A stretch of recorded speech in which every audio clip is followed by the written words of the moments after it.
Donc, ce que je voulais commencer par vous dire, excusez-moi vraiment, c'est que jusqu'à présent, dans le parcours des conférences qui a commencé cet automne, vous avez toujours, il a toujours été question de jardins qui ont existé. Les jardins de Marie, les jardins de les paradis Perse, et Babylone, je crois aussi. Oui, Et aujourd'hui, on va parler d'un jardin mythique, d'un jardin dont le récit fait comme s'il avait existé, et on va parler des manières d'inscrire dans l'espace ce jardin, comme s'il avait existé, mais qui en fait est un jardin qui n'a pas existé, le jardin des origines, le jardin de l'émerveillement d'Adam, mais aussi le jardin du drame, et finalement le jardin quitté ou le jardin perdu.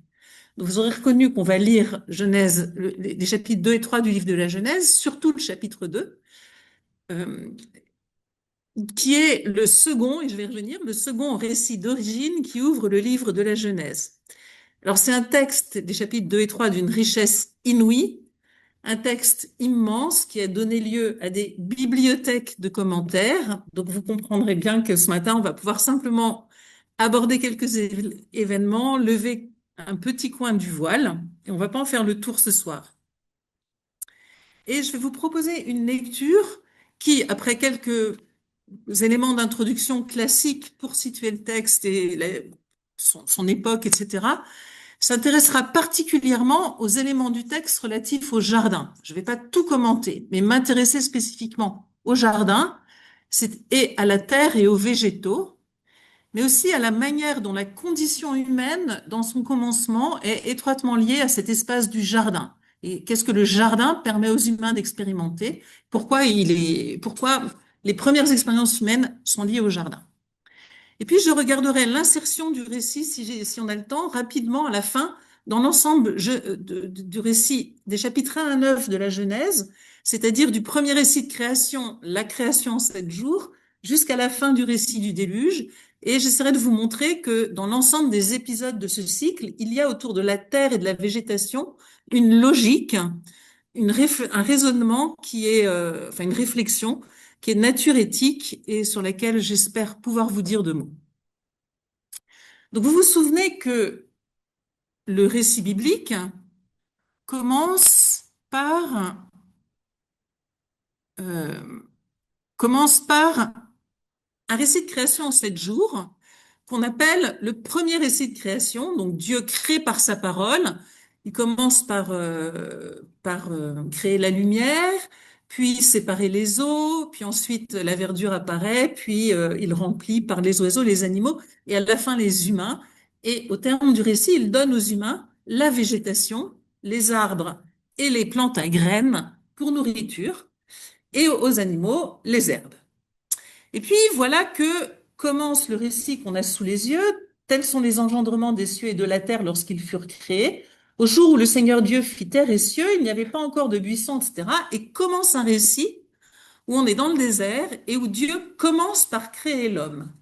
Et puis après avoir créé l'homme, il plante un jardin, il plante les végétaux, il plante un jardin, puis il crée les animaux et puis seulement après il crée la femme. Alors que dans le premier récit, le couple est créé ensemble à la fin du texte.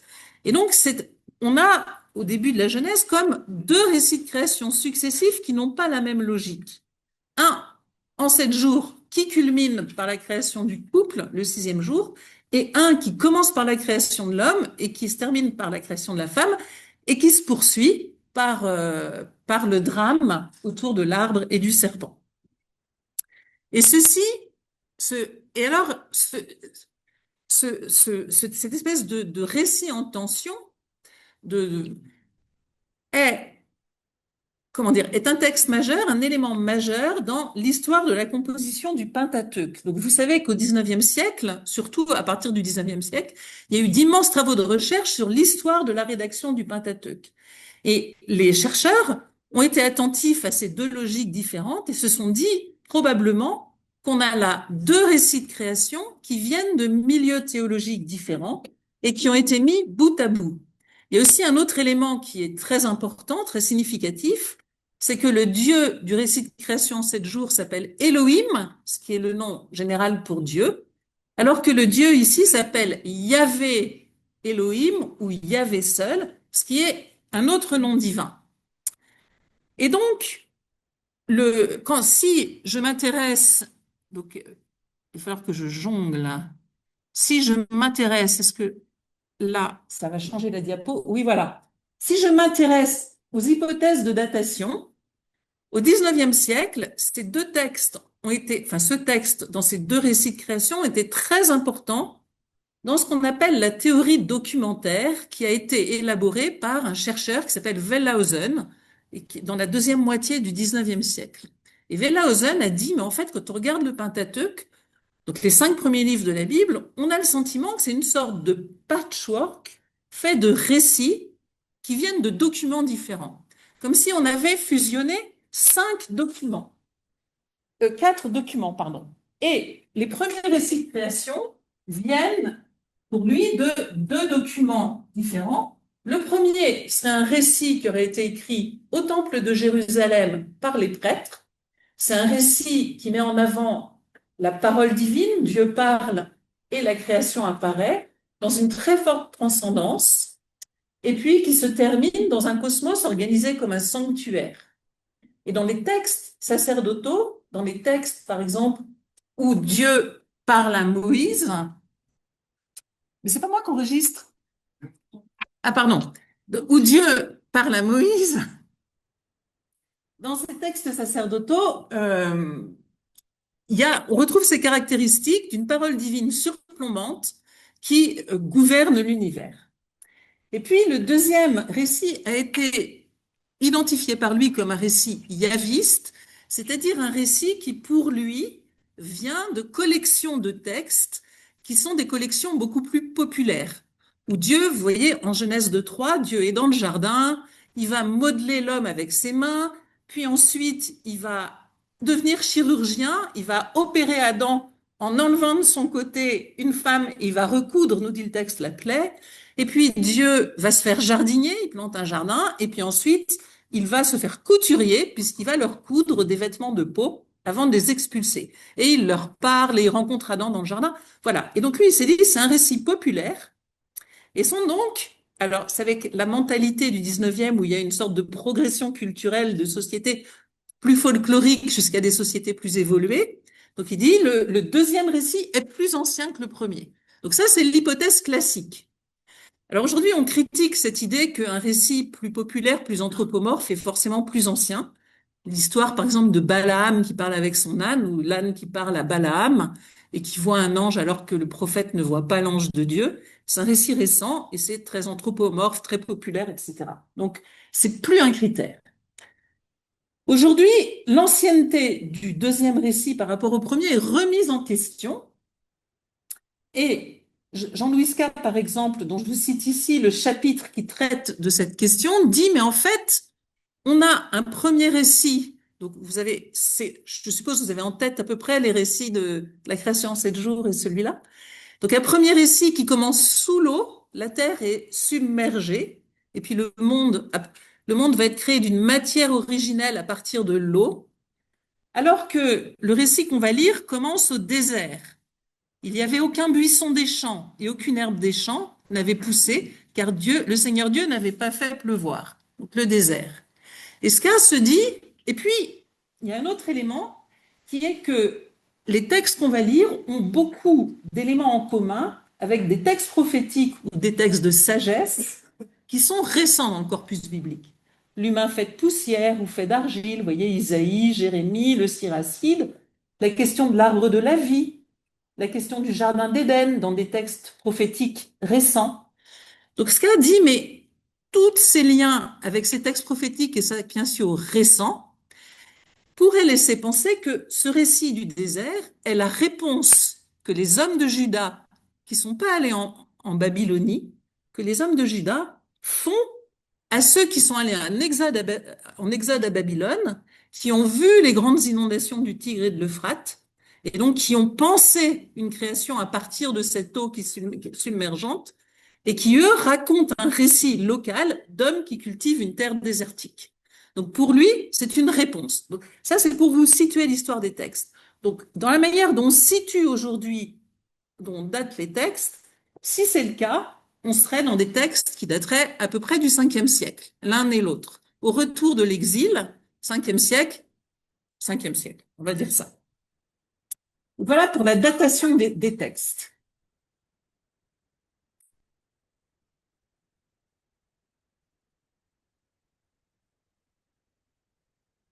Ça va? Alors, je vous propose maintenant donc un texte qui serait effectivement Genèse 1, la création en 7 jours sacerdotale, et le deuxième qui serait effectivement un récit populaire, mais de même et plus populaire, mais de même époque, autour d'une problématique du désert. On va faire, j'allais dire, de l'exégèse à l'ancienne. Donc la structure du texte, donc en 4 parties. D'abord, l'installation de l'homme dans le jardin, puis la formation du Ned avec la création de la femme. Ensuite, au chapitre 3, la perturbation de leur relation et la transgression autour de la figure du serpent. Et Et voilà. enfin, le jugement et les malédictions et l'expulsion du jardin. Alors ce soir, on va surtout s'intéresser à la première, l'homme dans le jardin, et puis à la manière dont la quatrième, les malédictions, sont liées aussi à la question du jardin. Et puis, je compterai sur votre mémoire pour vous souvenir de ce qui concerne la femme et la transgression que j'évoquerai rapidement. Donc,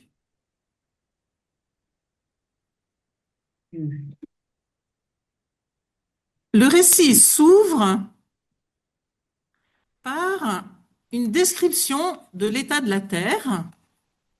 Donc, les 5 premiers versets, vous pouvez regarder dans vos Bibles à la maison, je suis désolée pour ce contretemps. On va suivre le texte, donc si vous avez une Bible à portée de main, tout va bien aller. Au jour où le Seigneur Dieu fit terre et cieux, il n'y avait encore aucun buisson des champs en terre et aucune herbe des champs n'avait encore poussé, car le Seigneur Dieu n'avait pas fait pleuvoir sur la terre et il n'y avait pas d'homme pour travailler l'humus. Donc voilà l'état originel de la terre. La première chose qui est intéressante ici, c'est que vous voyez que c'est un texte qui est chargé en négation. Il y a 4 mots négatifs et ce sont 4 termes négatifs qui ne sont pas les mêmes. On a d'abord dans la première phrase, pas encore, ne pas encore. Au jour où le Seigneur Dieu fit terre et cieux, il n'y avait pas encore de buisson des champs et aucune herbe des champs n'avait encore poussé. Donc vous voyez qu'ici, ce mot pas encore, en hébreu terem, manifeste une terre en attente. Il n'y a rien, mais c'est pas encore. C'est-à-dire que ça va venir. Et c'est comme une promesse. C'est-à-dire que d'emblée, la terre est envisagée comme pouvant être féconde. Ce n'est pas encore. Et puis ensuite, il y a une double négation. Pourquoi est-ce que ce n'est pas encore? Car le Seigneur Dieu n'avait pas fait pleuvoir sur la terre. Et ici, on a une négation simple en hébreu, l'eau. C'est un fait, il n'a pas encore fait, il n'a pas fait pleuvoir, il pourra faire pleuvoir, il n'a pas fait pleuvoir. Et puis, deuxième ligne, donc pas de pluie, pas de fécondité pour la terre. Et puis, deuxième ligne, et il n'existait pas d'homme pour travailler l'humus. Et là, le mot négatif, c'est le mot de la non-existence. Et donc, vous voyez, ce qui manque ici pour que la terre soit féconde, c'est l'existence de l'homme. D'emblée, le récit pose une terre qui, pour être féconde, pour qu'il puisse y avoir herbe des champs, il y a 2 conditions. La pluie qui vient du ciel et le travail de l'homme. Et tant que l'homme n'existe pas, il n'y a pas encore de plantes. Vous voyez, il n'y a rien car Dieu n'a pas fait pleuvoir et il n'existait pas d'homme pour travailler l'humus. Et ça, c'est intéressant parce que tout le projet du récit est déjà là, et notamment sur ce que va être le statut de l'homme, de l'humain. Ici, il va être relatif à la Terre, et on va le voir à plusieurs reprises. Il n'existe pas encore, car il n'y avait pas d'homme pour travailler l'humus. Et l'homme est introduit dans ce récit comme un travailleur. Et il est introduit dans la fonction de travail, en fait. Vous voyez, d'emblée. Il n'est pas... Voilà. Et puis, il y a une autre chose qui est intéressante ici. Donc, vous voyez, une caractérisation, une première perspective sur la Terre, marqué par la négativité, l'absence, et ce qui viendra d'une alliance, de la pluie qui vient du ciel. On avait parlé de la pluie dans une récente conférence, et du travail de l'homme. Et puis, ces deux lignes introduisent aussi une différence entre la terre et l'humus. La terre en hébreu, c'est Eretz, et à mon sens, en tout cas dans ces textes-là, c'est la surface de la terre. Il a pas fait pleuvoir sur la terre dans son étendue. Et humus, c'est la terre dans sa matière. C'est aussi le sol. Et en hébreu, ça se dit Adama. Et ce qu'on voit aussi au début de ce récit, c'est que Adama est central dans ses premières lignes. Un flux montait, etc. Donc, un flux montait et abreuvait toute la surface de l'humus. Donc, l'humus va être le lieu, et le lieu d'où sort de l'eau, enfin, il sort de terre, il va être abreuvé, rendu fécond. Puis de l'humus va sortir l'homme. Dieu façonna l'homme poussière de l'humus. Et puis enfin de l'humus, Dieu fait pousser tous les arbres. Donc vous voyez comment l'humus est le lieu de la fécondité. Il va en sortir l'humain, il va en sortir la végétation. Donc ici, il est très important dans ce début du récit. Et puis, une autre chose que je voulais souligner, c'est que, donc, la première chose que fait Dieu, donc ça, c'est une description de la terre, premier acte divin, et le Seigneur Dieu façonna l'homme poussière de l'humus, immédiatement pour remplir le manque, la non-existence qui ne permet pas la fécondité de la terre. Donc, tout de suite vient la création de l'homme. Et si je traduis ici par humus, c'est parce que l'homme qui est créé s'appelle Adam, il est tiré de l'Adama. C'est-à-dire qu'il y a le nom de Adam, ça veut dire, comme traduit par exemple Chouraki, le glébeux ou le terreux, l'homme de terre, si vous voyez. Adama, c'est la terre, le sol. Adam, c'est l'homme tiré de la terre. Et ce qui est intéressant, c'est que ce jeu de mots, cette parenté en fait, a été conservée en latin puisque humain et humus, ça vient de la même racine en fait. Donc, vous voyez à quel point l'homme est lié au sol. Il est créé pour travailler l'humus et il est tiré de la poussière de l'humus. Donc, il y a quelque chose, il y a une origine, donc il est façonné. Et le verbe façonner ici, en hébreu, yatzar, c'est le verbe du potier. Il est malaxé de glaise. Voilà. Et puis, il devient vivant par le souffle de Dieu. Je ne commente pas ceci.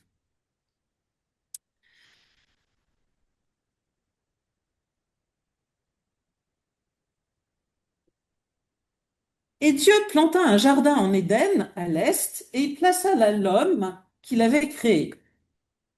Et Dieu fit pousser de l'humus tout arbre séduisant pour la vue et bon pour la nourriture, et l'arbre de vie au milieu du jardin, et l'arbre du connaître bien et mal.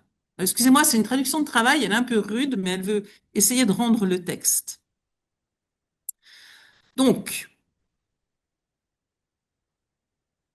immédiatement, donc Dieu là, je vais pas paraphraser le texte, mais il plante le jardin, il met l'homme dedans, et donc tout va être rendu possible pour que le sol prospère, soit fécond.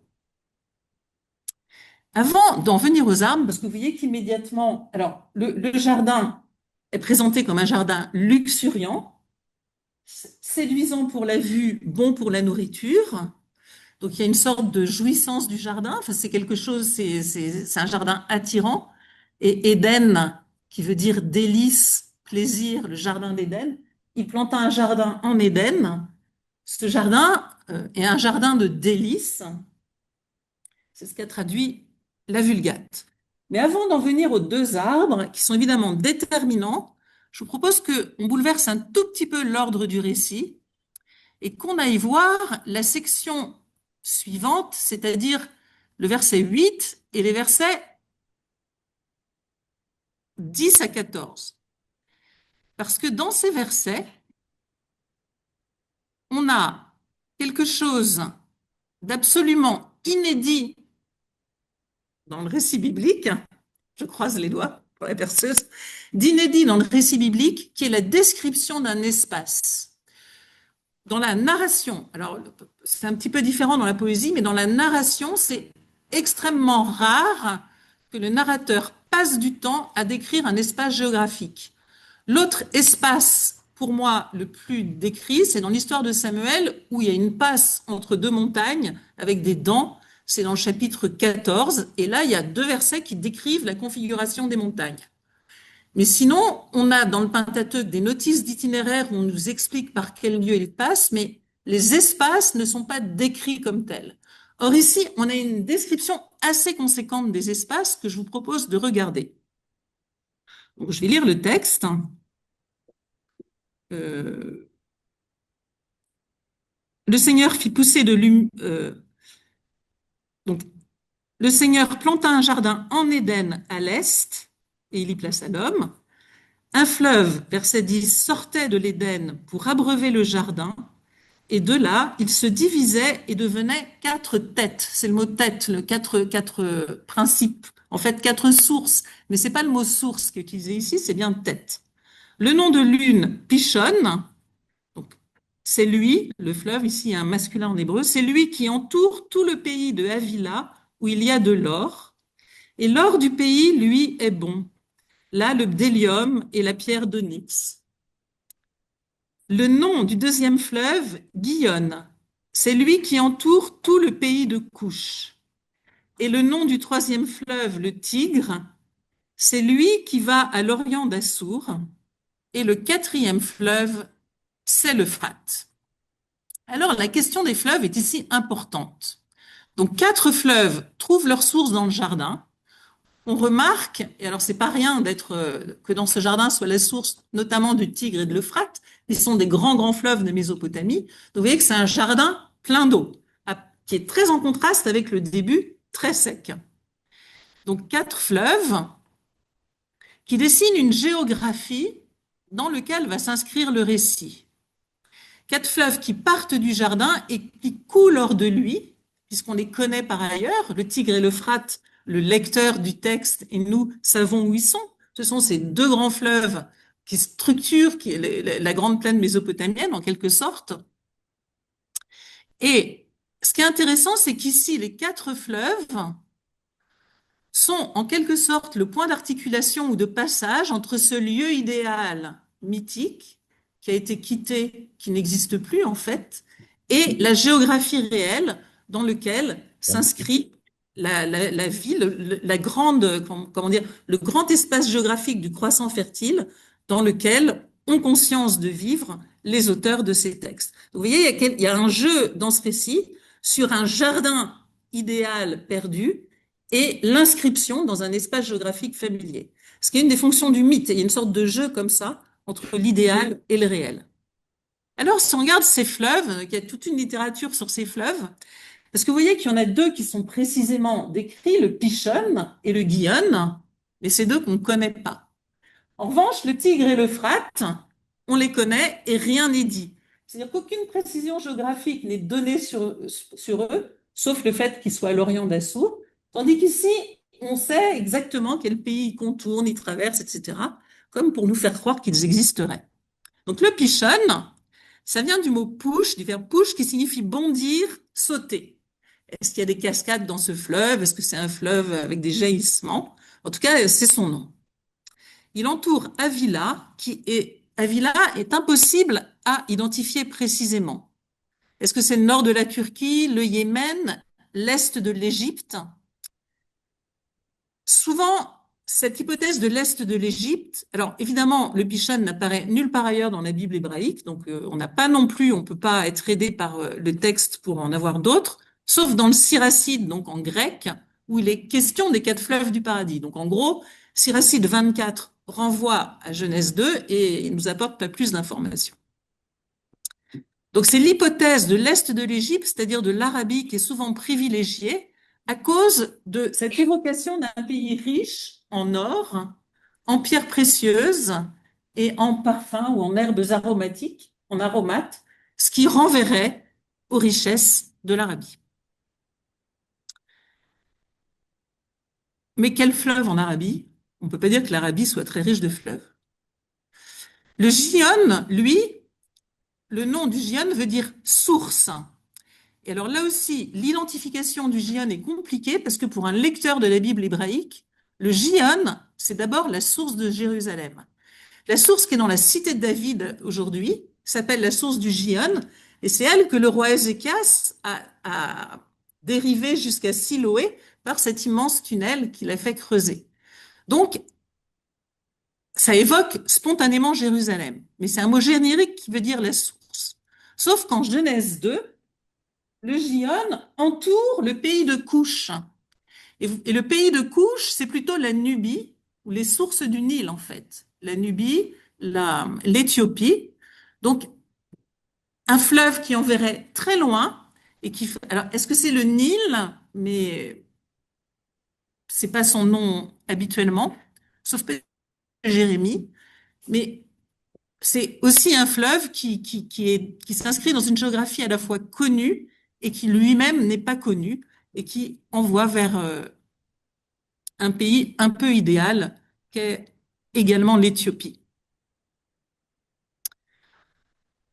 En tout cas, ces quatre fleuves qui partent semblent, alors on retrouve évidemment, enfin, il a été question de ces déesses au vase jaillissant, notamment hein, la représentation de Marie avec les quatre fleuves. C'est Madame Béatrice Muller qui en a parlé. Euh, vous voyez qu'ici, on n'est pas, enfin, comment dire, c'est pas la divinité elle-même qui porte les eaux ou qui les donne, mais on est bien dans cette idée d'un jardin planté par la divinité, qui est la source d'eau qui jaillissent dans les quatre directions, supposément les quatre points cardinaux, le Pichon au sud-est, le Gihon au sud-est, le Tibre au nord-est, l'Euphrate au nord-ouest. Donc le jardin est donc comme cet espace idéal qui est comme la source de l'espace réel, euh, rendu familier ou dont le nom des fleuves et surtout des deux de Mésopotamie évoque une familiarité. Alors ce qui est intéressant, je vous dis un peu ça pour l'anecdote, mais c'est significatif. Il y a jusqu'au XVIIIe siècle, même jusqu'au début XIXe, il y a une tradition de cartographie du Jardin d'Éden. Et alors, ce qui est intéressant, c'est de voir qu'à partir du moment où les chercheurs, on va commencer à faire de la critique des formes en exégèse, c'est-à-dire se dire, il y a des textes qui n'ont pas tous la même réalité historique, qui n'ont pas le même degré de réalité historiographique.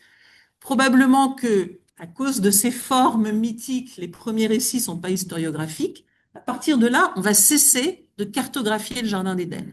Et vous voyez qu'ici, on a une cartographie de l'Orient ancien. Et là, malheureusement, on ne voit pas très bien, mais il y a le Jardin d'Éden. On voit au milieu un arbre, ici l'homme et la femme. Et puis, on voit les fleuves qui partent dans toutes les directions, en fait. Et puis, alors, si vous regardez une autre, je vous conseille de faire sur Internet, sur Gmail, carte ancienne, Jardin d'Éden. Et vous allez voir apparaître des représentations du XVIIe et du XVIIIe siècle avec des manières différentes de situer, enfin, ils sont situés à différents endroits. Et vous allez voir que tout un travail de recherche se fait autour des deux fleuves qu'on ne connaît plus. Voilà, ça c'était en passant pour la réception.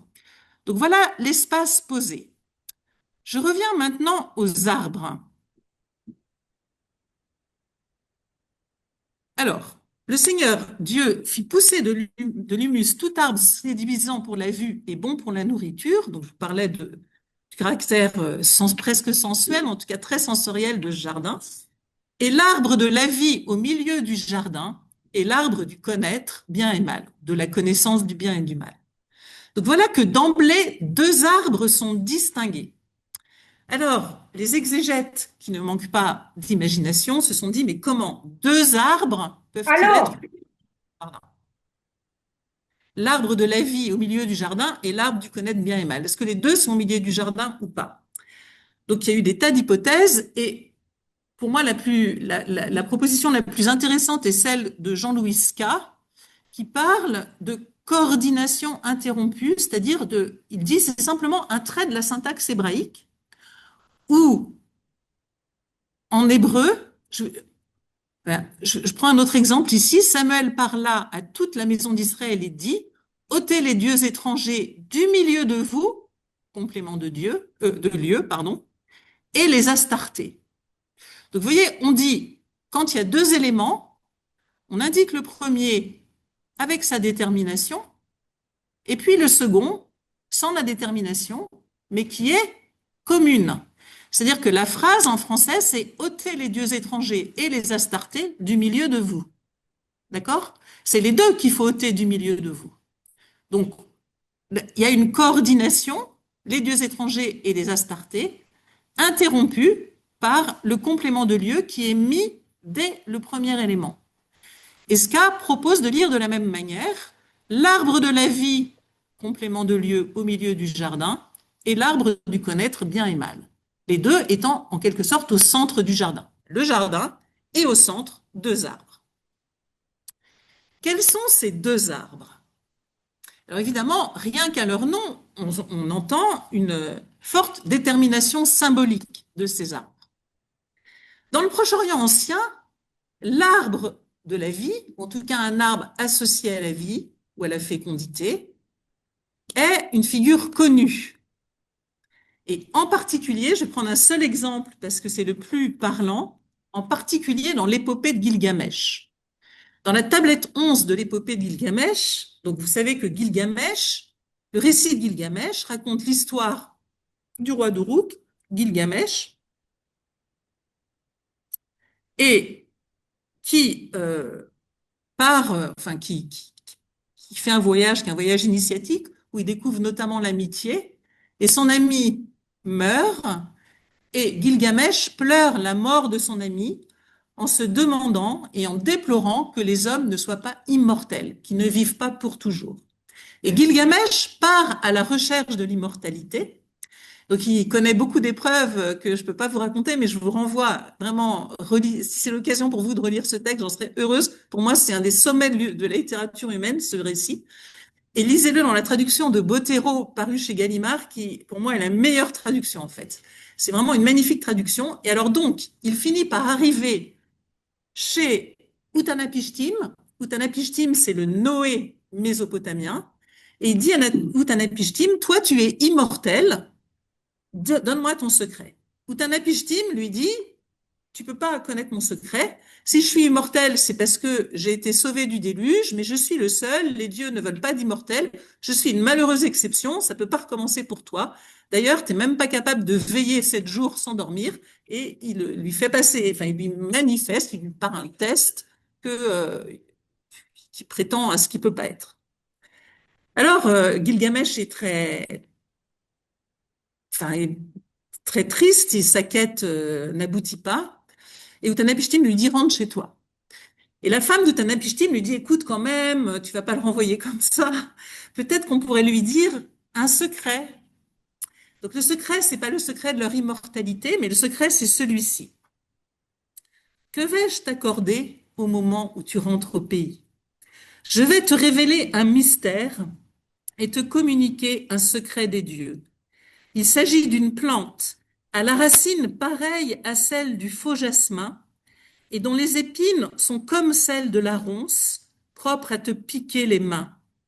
Si tu arrives à t'en emparer, tu auras trouvé la vie prolongée. Donc vous voyez, c'est une plante de la vie prolongée. Une plante de jouvence, pas une plante d'immortalité, mais une plante qui, quand on en mange, restaure la vie. Comme le jardin, dans le jardin d'Éden, tant qu'on est près de l'arbre de la vie et qu'on mange de ses fruits, puisqu'on peut manger de l'arbre de la vie, on vit. Donc l'immortalité du jardin est assurée par la proximité et la consommation de l'arbre de la vie. Donc on a ici deux figures qui sont proches. Donc je termine l'histoire, je ne vais pas vous laisser dans un suspense. L'ayant entendu, Gilgamesh creusa un trou pour déterrer de grosses pierres, lesquelles l'entraînèrent au fond de la mer, où il trouva la plante. Il s'en empara, malgré les piqûres, puis, ayant libéré ses pieds des lourdes pierres, la mer le rejeta au rivage. Et Gilgamesh s'adressa à lui, Ur-Shanabi le nocher, Pour Shanabi, voici la plante spécifique de la peur de la mort. Grâce à elle, on peut retrouver la vitalité. Je l'emporte à Uruk-les-Clos, où pour tester son efficacité, j'en ferai absorber à un vieillard, car son nom est le vieillard rajeuni. Puis j'en mangerai moi-même pour retrouver ma jeunesse. Ça va pas être si simple et je vous lirai la suite tout à l'heure. Donc, vous voyez, cette image de la plante de la vie, elle est présente comme une réponse à cette question ontologique qu'est la mort, le scandale de la mort. Il est donné une plante de jouvence à Gilgamesh. Dans l'Ancien Testament, l'arbre de la vie, ou l'arbre de la vie, est aussi une figure connue, mais qui a une valeur plus sapientielle que dans l'épopée de Gilgamesh. C'est-à-dire que l'arbre de la vie, c'est la sagesse. Par exemple, dans les Proverbes, heureux qui a trouvé la sagesse, qui s'est procuré la raison, car sa possession vaut mieux que possession d'argent, et son revenu est meilleur que l'or. Ses voies sont des voies délicieuses, et ses sentiers sont paisibles.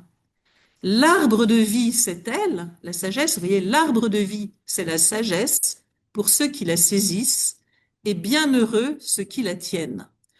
Le Seigneur a fondé la terre par la sagesse, affermissant les cieux par la raison. Ou encore, le fruit du juste est un arbre de vie, et le sage captive les gens. Le fruit du juste. Donc, vous voyez que ici, l'arbre de la vie est lié à la justice et à la sagesse. Or, la sagesse dans l'Ancien Testament, c'est une sagesse pratique, et c'est notamment la capacité de discernement. C'est-à-dire que la sagesse est notamment la capacité à savoir discerner entre le bien et le mal. Je vais y revenir. Alors justement, à côté de l'arbre de la vie, se trouve l'arbre de la connaissance du bon et du mauvais, du bien et du mal. Voilà, ou l'arbre du connaître bien et mal, puisque c'est un verbe en hébreu. Ce qui est intéressant, c'est que cette figure de l'arbre du bien et du mal est inconnue dans le Proche-Orient ancien. En tout cas, on n'en a pas d'attestation. Ça semble être une particularité biblique dans l'état de nos connaissances de la littérature. Et dans l'Ancien Testament, c'est en Genèse qu'en est la seule mention. C'est-à-dire qu'il n'est pas non plus connu ailleurs. C'est vraiment une figure spécifique à ce récit. Je vous le disais, l'Endiadis bien et mal est lui aussi évocateur de la sagesse. Il s'agit de la totalité de la connaissance éthique et de la responsabilité. Il est question, par exemple, en Deutéronome, de savoir distinguer le bien du mal, ou encore dans la prophétie d'Isaïe sur l'Emmanuel, avant que l'enfant sache rejeter le mal et choisir le bien. Donc voilà une figure de roi sage, rejeter le mal et choisir le bien, discerner. Donc vous voyez, c'est ça qu'évoque cet arbre. Or, donc voilà les deux arbres. Donc vous voyez, ce sont deux arbres, évidemment deux arbres symboliques.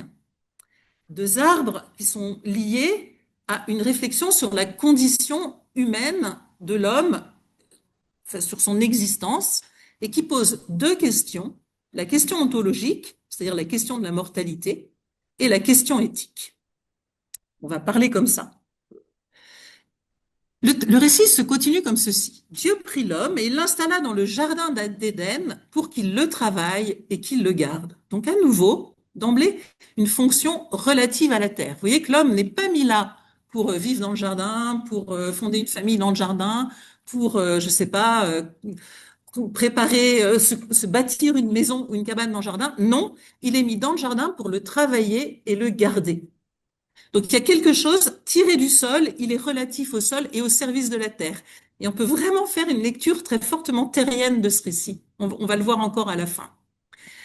Et alors, c'est dans la réflexion écologique de la tradition chrétienne, vous savez qu'il y a tout un dossier autour de la fin du récit de Genèse 1 où l'homme domine la terre, soumet la terre, avec un verbe violent qui est le verbe kavash, le verbe soumettre, et donc qui a nourri une accusation à l'égard du christianisme d'un anthropocentrisme dominateur qui serait une des racines de la crise environnementale qu'on connaît. Alors qu'ici, on a une figure de l'homme qu'on appelle l'intendance, c'est-à-dire un homme gardien du jardin, au service du jardin. Donc, au début de la Genèse, il y a deux types de rapports à la terre qui sont esquissés et qui sont en tension.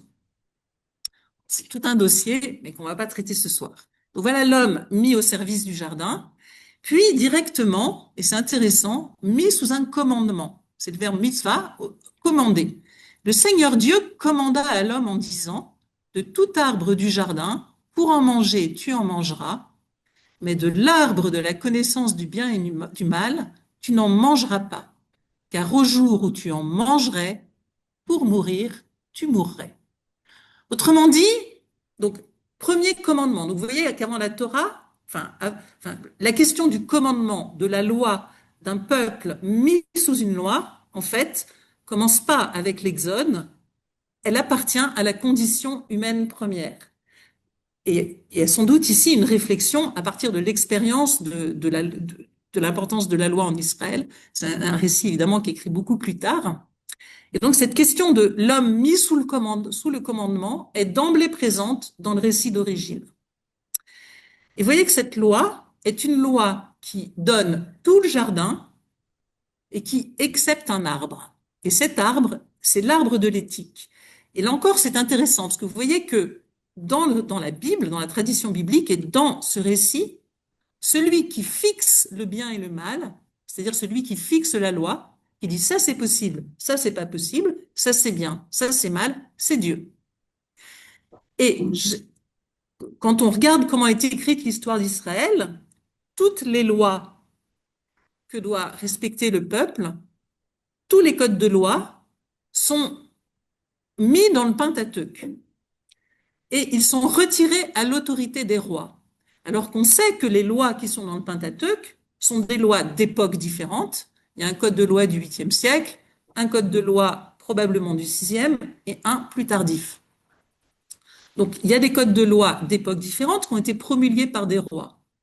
Mais la manière dont la Bible raconte l'histoire du peuple ne montre jamais un roi d'Israël ou de Juda légiférant et met tous les rois sous l'autorité des lois qui sont données par Dieu à Moïse, qui n'est pas roi, avant l'entrée dans la terre. Donc vous voyez qu'il y a une sorte d'extorsion du privilège législatif au roi et un report sur Dieu.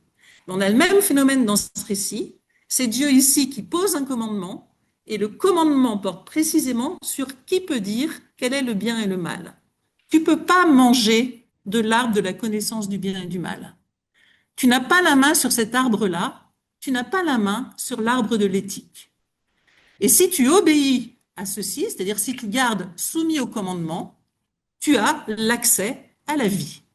Donc, vous voyez, de tout arbre du jardin, pour manger, tu mangeras, donc de l'arbre de la vie, mais de l'arbre aussi, mais de l'arbre de connaître bien et mal, tu n'en mangeras pas, car au jour où tu en mangeras, qu'est-ce qui se passera? Tu mourras. C'est-à-dire précisément, tu ne pourras plus bénéficier des fruits de l'arbre de la vie.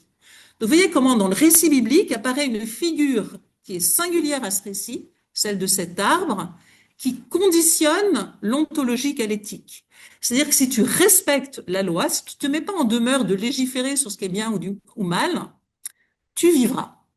Et c'est cette image du sage qui vit par la connaissance du bien et du mal, non pas une connaissance dont il est la source, mais une connaissance qui est le discernement à partir de ce que Dieu a édicté. Vous voyez l'enjeu autour de ces arbres. Ça va? Est-ce que c'est clair?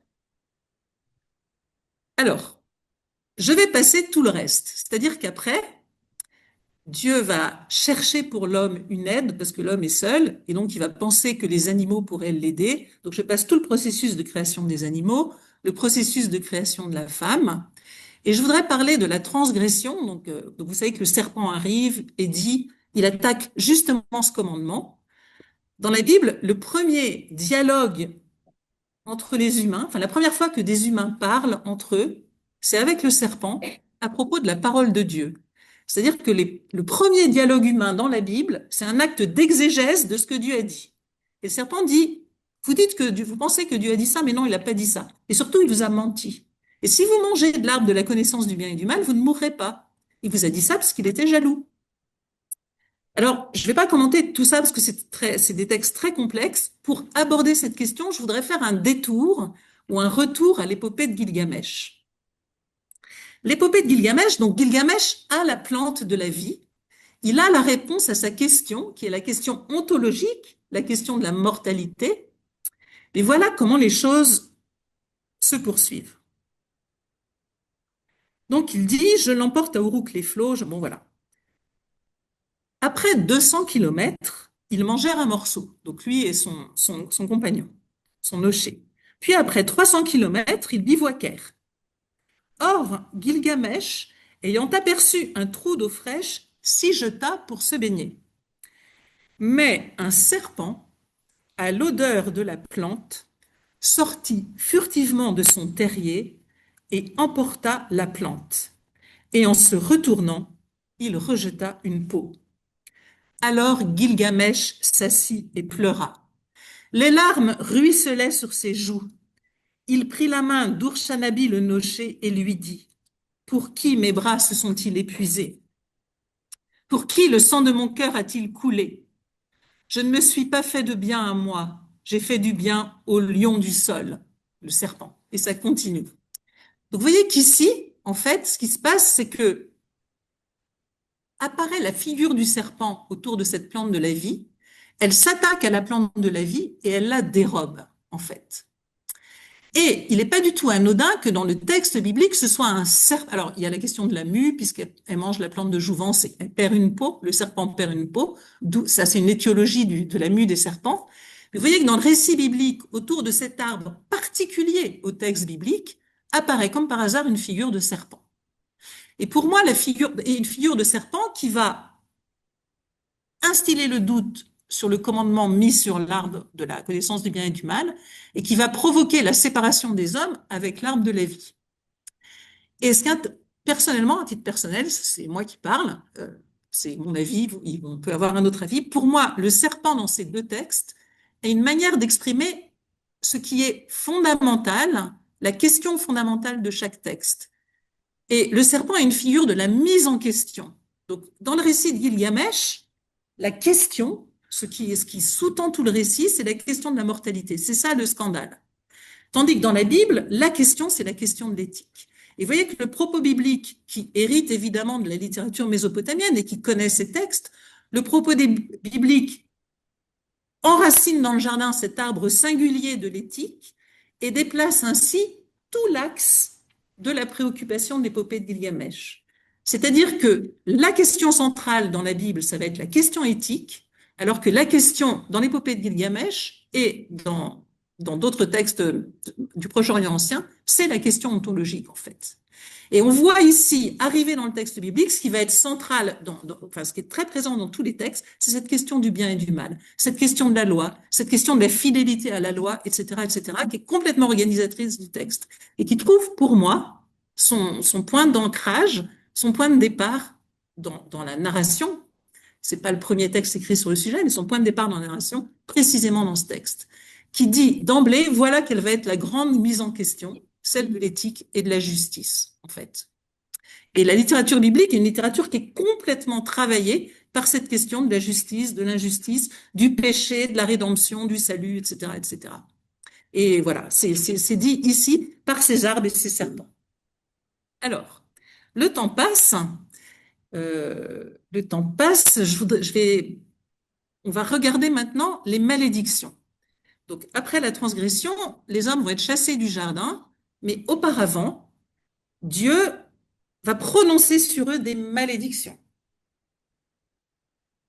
Donc, alors chassés du jardin, ça veut dire éloignés de l'arbre de vie, donc devenant mortels en fait, puisqu'ils ne pourront plus manger de ce fruit d'immortalité. Dieu dit au serpent, parce que tu as fait cela, maudit es-tu plus que tous les bestiaux et plus que toutes les bêtes des champs. Tu iras sur ton ventre et la poussière tu mangeras tous les jours de ta vie. Donc, je ne vais pas m'attarder beaucoup sur ce qui concerne le serpent. Vous voyez que le serpent, sa malédiction, ça va être d'abord de ramper. Et c'est intéressant, c'est-à-dire que tu iras sur ton ventre et de la poussière tu mangeras. Tu iras sur ton ventre, tu ramperas. Et ce qui est très intéressant, c'est que si vous regardez des représentations 16e, 17e, enfin des représentations iconographiques d'Adam et Ève, de cette scène du serpent, vous verrez que dans un certain nombre de peintures, le serpent a des pattes. On dirait un gros lézard, en fait. Et du coup, Quand il parle à Adam et Ève avant la sanction divine, il a des pattes, et puis ensuite il va perdre ses pattes, et voilà pourquoi cet animal rampe comme un homme, comme un humilié en quelque sorte. Il rampe à terre. Donc tu iras sur ton ventre et la poussière tu mangeras tous les jours de ta vie. Et puis, je place une hostilité entre toi et la femme, entre ta descendance et sa descendance. Et là est exprimé quelque chose d'un antagonisme foncier entre les humains, et en particulier la femme, et le serpent. Aucun de nous, je crois, enfin, je ne sais pas si vous aimez rencontrer des serpents, mais on a une sorte de peur. Bon, je passe, c'est pas ce qui nous intéresse le plus. Ensuite viennent une malédiction sur la femme et une malédiction sur l'homme. Et alors, ce que je voudrais vous faire remarquer, c'est que donc, pour la femme, la malédiction va concerner l'enfantement.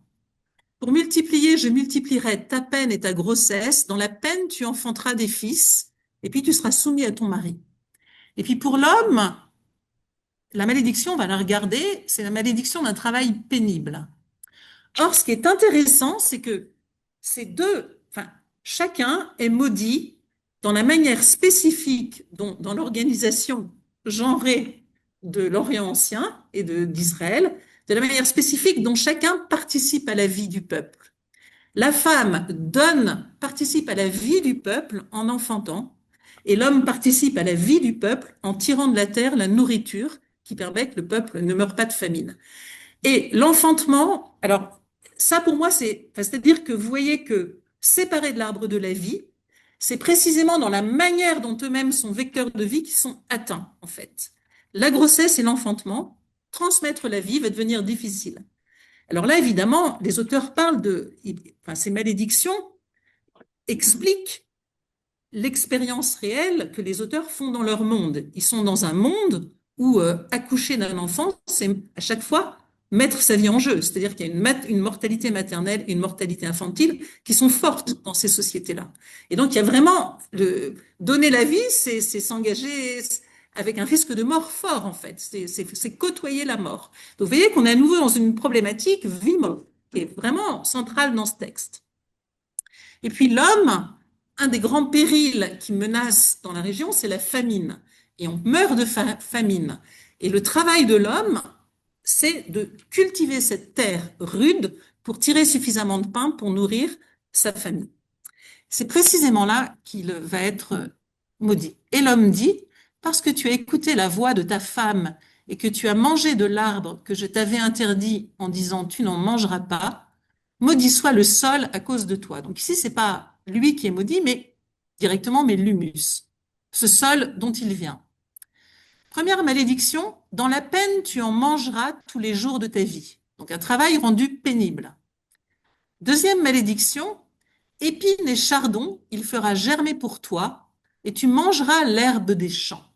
Alors ça, c'est intéressant parce que ici, il faut lire ce texte après Genèse 1, où il y a une logique dans les propos de Dieu sur la terre.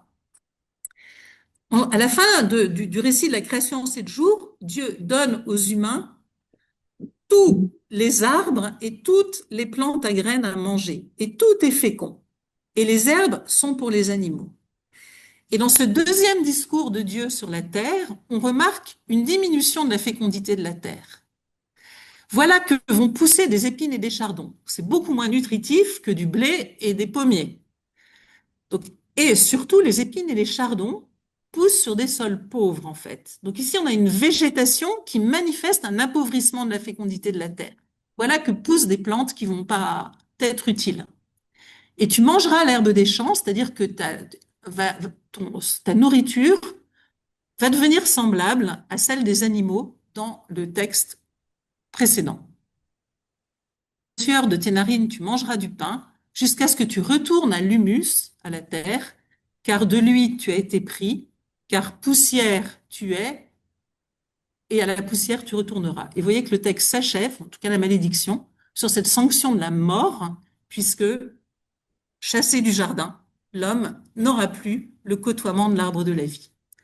Donc, vous voyez comment dans ce récit, il y a d'abord, comme je vous le disais, il y a une mise en place du jardin et de la description de la terre et du jardin, qui, à mon avis, n'a pas d'équivalent dans la narration biblique, qui ne décrit pas beaucoup, que cette mise en place du jardin,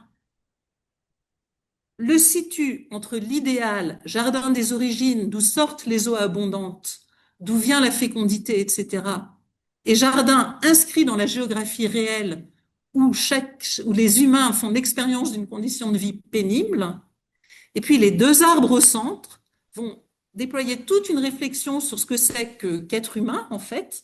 Et dans le propos biblique, c'est d'abord être juste. La justice est le chemin de la vie. Et comment les malédictions à cause de cette transgression vont, vont inscrire l'homme dans la condition commune qui est la sienne, une condition où la vie est précaire et où le travail est rude. Voilà, vous voyez cet enjeu, tout ce tissage entre le jardin et une réflexion sur la condition humaine.